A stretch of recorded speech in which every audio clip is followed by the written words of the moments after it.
बहुत बहुत शुक्रिया शकील व्यवहार जी।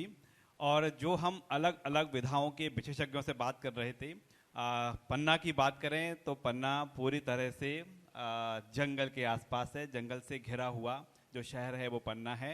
और पन्ना की खासियत यह है कि टाइगर रिजर्व भी है और वन मंडल भी दो जगह बटा हुआ है, दक्षिण और पश्चिम। और बड़ी बात यह है कि जंगल के बाद मध्य प्रदेश की सीमा समाप्त हो जाती है।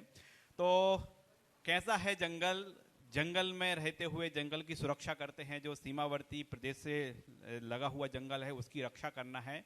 तो वहाँ के जो मूल मैदानी अधिकारी हैं, मैदानी जो कर्मचारी हैं, जिन्हें जरूरत पड़ने पर रात में भी जंगल में रुकना पड़ता है। और चूंकि जंगल सफारी है यहाँ पर, तो बाघ और तमाम जो जंगली जानवर हैं उनसे अपनी रक्षा भी करना है। उससे चर्चा करने के लिए हमारे साथ शामिल हैं रंजना नागर जी हैं जो वन विभाग की अधिकारी हैं, साथ ही आशीष पांडे जी और जगदीश प्रसाद जी हमारे साथ मौजूद हैं। आप तीनों का बहुत बहुत स्वागत है।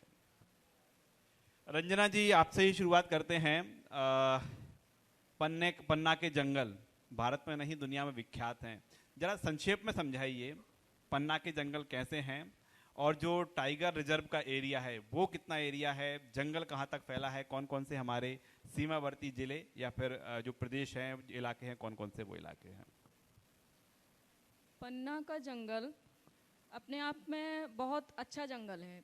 पन्ना में टाइगर एरिया का जो जगह है, ये आपका ये नेशनल पार्क पन्ना में है, जो वो हम लोग उसमें दक्षिण मंडल में पदस्थ हैं। तो काफ़ी अच्छा जंगल है। और ये टाइगर से संबंधित जो आपने बात कही, तो टाइगर काफ़ी संख्या में बढ़ रहे हैं जंगल होने के कारण। एक समय ऐसा था कि कुछ एरियाओं में, जैसे सायनगर का फॉरेस्ट एरिया हो गया, रायपुरा का फॉरेस्ट एरिया हो गया और ये पवई का फॉरेस्ट एरिया हो गया, यहाँ ऐसा था कि वृक्षारोपण नहीं थे, मतलब खाली वृक्ष विहीन जंगल थे। कुछ टाइम से अच्छा रोपण हो रहा है, इस वजह से अच्छा जंगल होने के कारण जो फॉरेस्ट के जीव जंतु हैं उनको भी अच्छी सुविधाएं मिल रही हैं। और बाघ भी बढ़ रहे हैं, बाघों की संख्या भी बढ़ रही है। आशीष जी, एक बहुत जनरल धारणा है, यदि कहीं वन क्षेत्र है तो विकास नहीं होगा। और जो रंजना जी बता रही हैं कि यहाँ पर तो जंगल पहले की अपेक्षा और अधिक विस्तार हो गया, डेवलपमेंट भी हो रहा है, ये कैसे संभव हो सका है? क्योंकि कहते हैं कि जंगल रहेगा तो सब डेवलपमेंट तो नहीं होगा। देखिए, ऐसा है कि वन विभाग ने कभी भी किसी भी प्रकार के विकास कार्य का विरोध नहीं किया और हमेशा वन विभाग ने विकास कार्य को ही प्राथमिकता दी है। कभी कभी ऐसा होता है कि जैसे लोगों की ये जो भ्रांतियां हैं कि वन विभाग विकास कार्यों में बाधा उत्पन्न करता है, तो ऐसा कुछ नहीं है। कभी कभी ये होता है जैसे कोई यूजर एजेंसी है, कोई गैर सरकारी संगठन है, कोई कार्य करना चाह रहा है, तो जैसे मान लीजिए कहीं से फॉरेस्ट से कोई रोड निकलनी है ना, तो अब उसमें एक लीगल प्रोसेस होती है जो अपना वन संरक्षण अधिनियम 1980 है। तो उसके तहत जो है कुछ लीगल फॉर्मेलिटीज होती हैं, उसको पूरा करना पड़ता है। मतलब कई उसमें शर्तें होती हैं, है ना।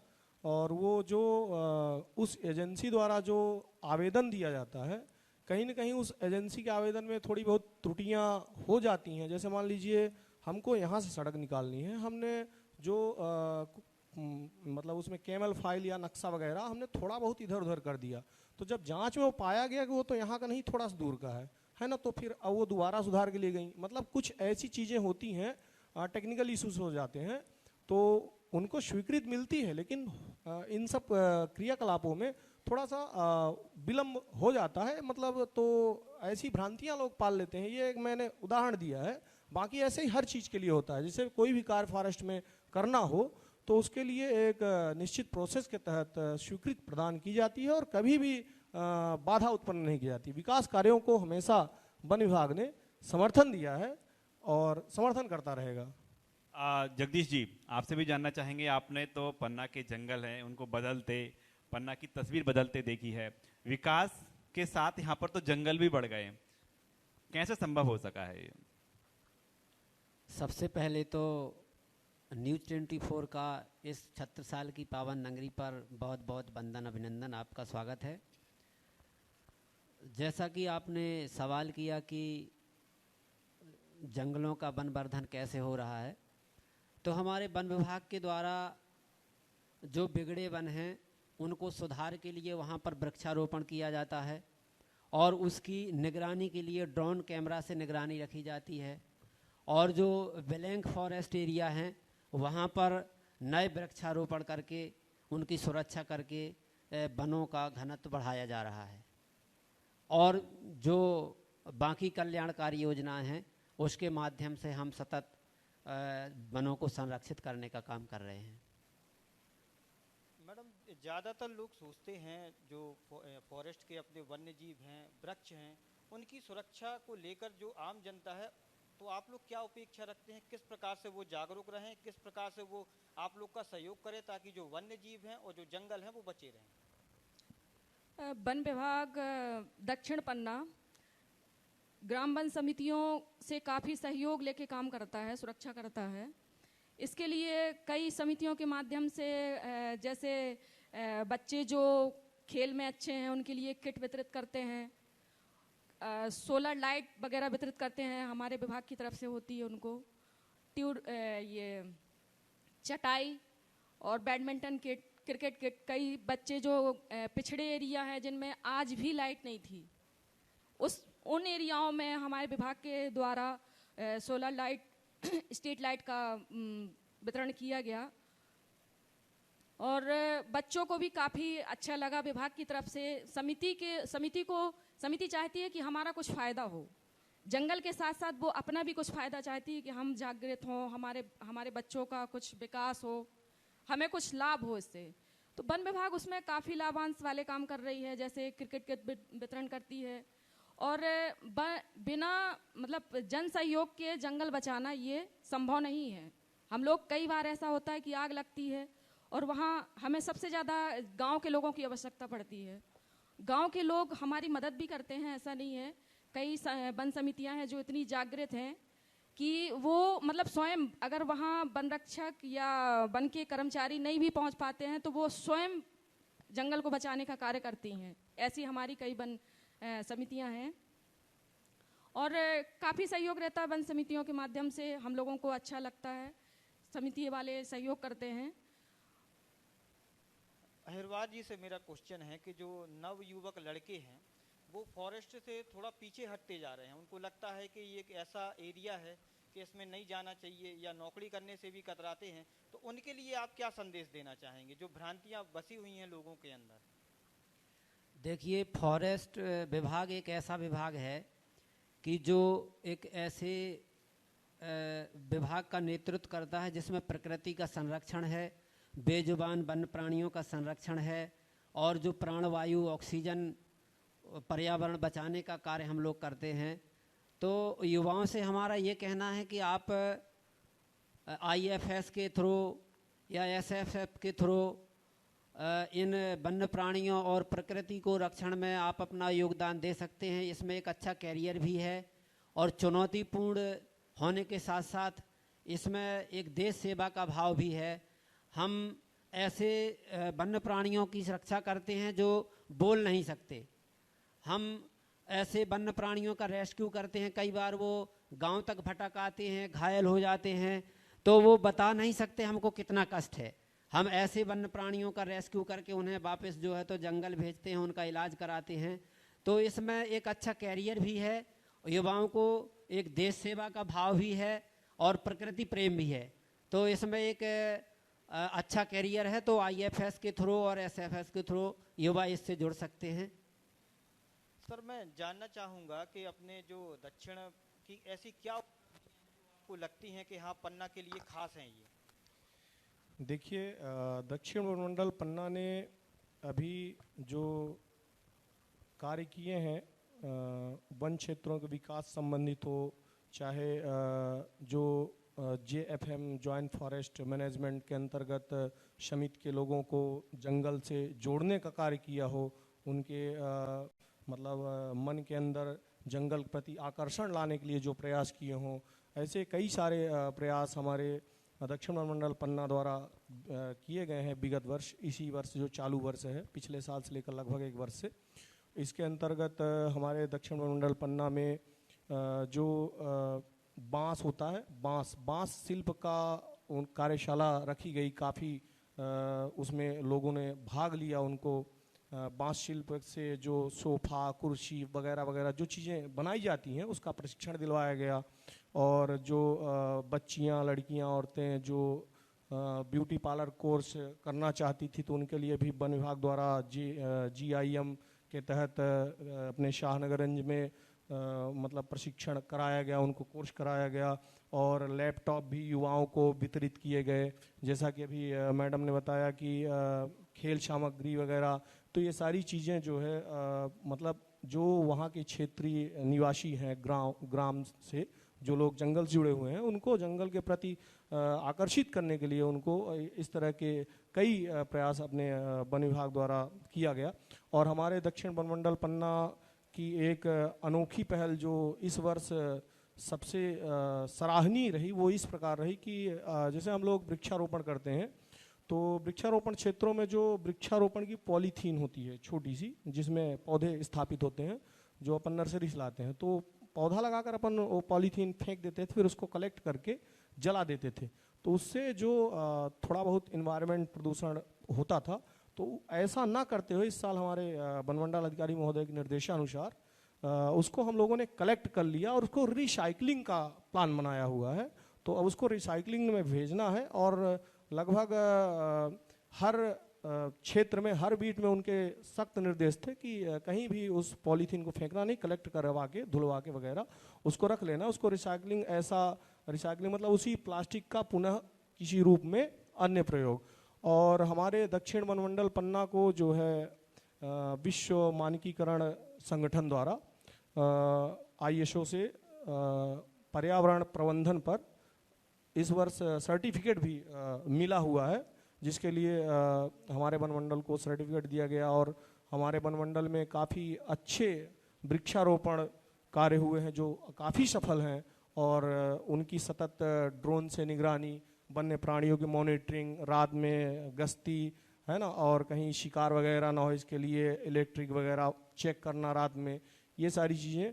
और काफ़ी ग्राम वन समितियों में लोगों से बैठक लेकर के लोगों को समझाया गया, जागरूक किया गया कि देखिए आप लोग, जो कुछ लोग होते हैं कि खेतों में वो अपने फसल की सुरक्षा के लिए ऐसा करते हैं, ना कि शिकार के उद्देश्य से, लेकिन उससे कभी कभी जो है दुर्घटनावश किसी वन्य प्राणी की जान चली जाती है। तो ऐसे लोगों से निवेदन करके उनको समझा बुझा के कि आप लोग कभी भी कोई अपने खेतों की बागड़ में करंट या तार या मतलब फंदे वगैरह ये चीज़ें ना लगाएं। वो अपनी फसल सुरक्षा के लिए ऐसा करते हैं, लेकिन ऐसे में कभी कभी दुर्घटनाएं हो जाती हैं। तो इन सारी चीज़ों के तहत जागरूकता लाकर जो है हमारे दक्षिण मंडल पन्ना ने बहुत ही अच्छा विगत एक वर्ष में कार्य किया है। पन्ना दक्षिण मंडल को ISO अवार्ड तो मिल ही चुका है। और हम आप लोगों से जो बात कर रहे हैं, आप वो लोग हैं जमीनी वन कर्मी, जमीनी कर्मचारी अधिकारी, जो जमीन पर रहते हैं, वनों की रक्षा भी करते हैं, उनको बढ़ावा भी देते हैं, इसके साथ ही लोगों से भी सामंजस्य बनाना है। तो कभी ऐसी कोई दिलचस्प, आपकी तीनों के साथ कोई दिलचस्प घटना हुई हो कि आप जंगल में हैं, रात हो गई है, रुकना पड़ गया है, कभी जंगली जानवर का सामना हो गया, बाघ आ गया, ऐसी कुछ घटनाएं आपके साथ हुई हैं? देखिए, वन विभाग में नौकरी करने के बाद ये तो आए दिन होता रहता है, कर्मचारियों का जंगल के जानवरों से मुकाबला मतलब सामना होता रहता है। कई बार ऐसा होता है कि हम गश्त करने गए और अचानक से हमारे सामने टाइगर आ गया या लेपर्ड आ गया, तो हम लोगों को ये रहता है कि ठीक है, आ गया है सामने, अब जो होगा देखा जाएगा। जैसे सामने लेपर्ड आ गया तो हम उसके पीछे 4 कदम पीछे जाते हैं और उसकी निगाहों पे नज़र रख के पीछे जाते हैं और इस तरह से अपना बचाव कर लेते हैं झाड़ियों में। उसका मूवमेंट, जैसे उसने देखा कि सामने कोई भी जानवर हो, वो तब वार करता है, तब उसको लगता है कि मैं सुरक्षित नहीं हूँ, मेरे ऊपर कोई वार करने वाला है। जंगल के जानवर भी, हम लोग भी फॉरेस्ट विभाग में इतने, आज मुझे 23 साल हो गए। मेरा सवाल इसलिए था, एक धारणा है ना कि जंगल में जाएंगे तो आप पे जंगली जानवर अटैक करेगा। जंगली जानवर अटैक करता है, या वो तब अटैक करता है जब लगता है कि उसको खतरा है?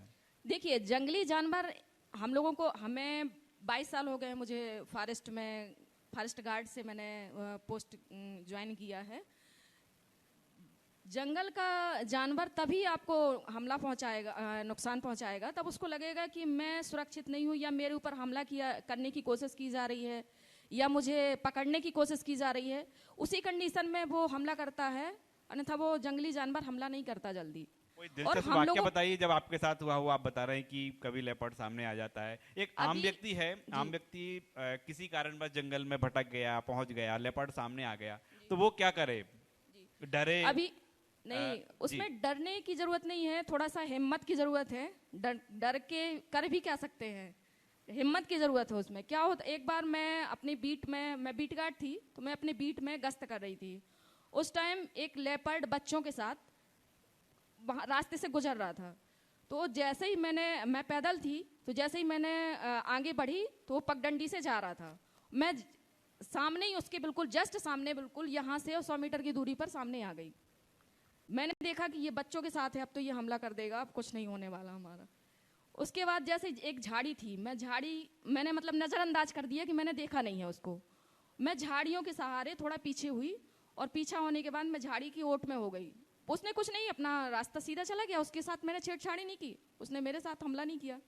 बड़े आप जो है दिलचस्प जानकारी दे रहे हैं। कुछ संक्षेप में आपके साथ ऐसी कोई घटना हुई हो तो वो घटना बताइए। देखिए, तेंदुआ तो कई बार हमें भी रास्ते में टकराया है, लेकिन जैसे हम जा रहे हैं, वो रोड क्रॉस कर गया। हमने प्रयास किया कि हम मोबाइल निकाल के उसकी तस्वीर ले लें, लेकिन इतना जल्दी वो क्रॉस हो गया है, और कभी वो आज तक हमला नहीं किया। टकराया तो कई बार है, लेकिन आज तक कभी वो हमला नहीं किया। देखिए, तेंदुए जो है मुख्य रूप से जो ग्रामीण क्षेत्र होता है जंगल से लगा हुआ, तो तेंदुए का सबसे प्रिय भोजन है कुत्ता। वो ग्रामीण क्षेत्रों में जाके अधिकांशतः कुत्ते, छोटे छोटे पिल्लों को, इनको अपना शिकार वो बनाता है, और उसका प्रिय भोजन तेंदुए का। इसलिए वो गांव में कभी कभी गांव के किनारे किनारे विचरण करता है, और गर्मियों के दिनों में पानी की तलाश में इधर उधर निकल जाते हैं। और जो अभी दीदी ने बताया कि तेंदुआ या कोई भी जानवर तब तक अटैक नहीं करता जब तक उसको ये ना लगे कि हमें खतरा है। ये बिल्कुल एकदम परफेक्टली बात है। अगर यहाँ से कोई सर्प जा रहा है, तो अगर हम यहाँ खड़े हैं, उसके पास हम नहीं जा रहे हैं, तो वो चुपचाप निकल जाएगा। कई बार तो आदमियों के पैरों के ऊपर से गुजर जाते हैं, लेकिन काटते नहीं हैं। जब उनको ऐसा आभास होता है कि हमारे लिए खतरा है, तब वो काटते हैं। हमारे यहाँ जगदीश जी, संक्षेप में बताइए, जंगल में सबसे खतरनाक जानवर कौन सा है? जंगल में सबसे खतरनाक जानवर भालू को माना जाता है, क्योंकि भालू जब बच्चों को साथ में लिए रहती है मादा भालू, तो वो अपने बच्चों की सुरक्षा में वो हमला ज़्यादा करती है। जबकि अमूमन ये देखा जाता है कि कोई भी वन्य प्राणी बेवजह मनुष्य पर अटैक नहीं करता है। और आम जनता से हमारी अपील ये रहेगी कि जब भी जंगल में जाएं, तो आजकल मोबाइल है, तो मोबाइल बजाते रहें या कुछ गाना गाते रहें, जिससे वन्य प्राणियों को ये लगे कि कई लोग हैं। अक्सर जब भी वन्य प्राणी हमला करता है तो अकेला समझ के हमला करता है। यदि ग्रुप में लोग हों तो हमले की संभावनाएं बहुत कम होती हैं।